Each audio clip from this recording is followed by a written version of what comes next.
President Obama, in essence, issued marching orders to Democrats and his administration by attacking the Supreme Court decision on Citizens United in his 2010 State of the Union address. Joining us tonight is David Bossie. He's the president of Citizens United. David, it is great to have you with us. And when you say, in essence, what do you mean? Well, Lou, first of all, thanks for having me. This is such an outrage, what's going on in Washington. The American people are rightly upset about it.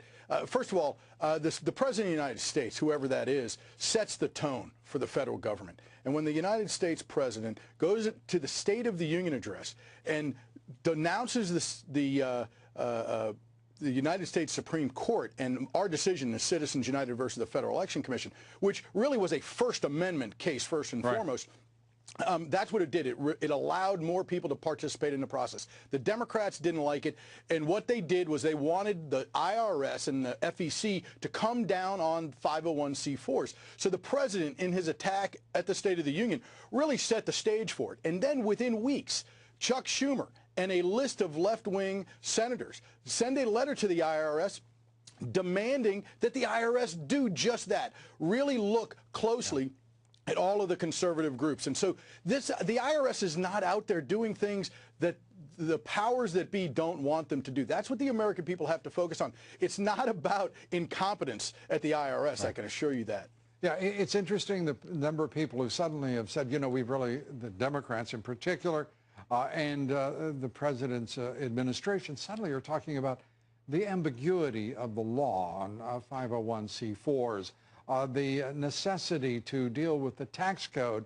This is subterfuge. It is classic PR defense, that is to conflate as many issues as you possibly can. Deflect. That's what they want to do. Let's talk about the need to abolish 501c4s when they've been around for decades. Both sides have been using them legally and lawfully, no problems. And then, of course, the left abuses their power at the IRS. I have I'm going to use a little Rahm Emanuel here.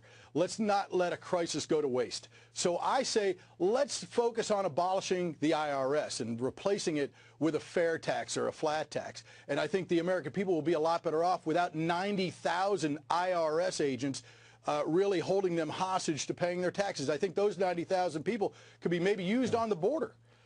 Well, that's an interesting concept, but whatever, I think we can all agree right now, the Internal Revenue Service has to have a very strong audit, and we've got to have, if you will, one that goes all the way to to the leaders of this administration, who ordered what and when. You need to have Lerner come back immediately. She waived her right to the Fifth Amendment defense. And I can tell you, as the former chief investigator of that committee, of the Committee on Government Reform and Oversight, I held people in contempt. We did it both in the Senate and in the House. And what you have to do is go to the full House, get a vote of the full House of Representatives, and hold them in contempt of Congress. And that's the only way you're going to get a testimony out of her. We're going to be talking about that very issue with the man who raised the issue today, Congressman Trey Gowdy.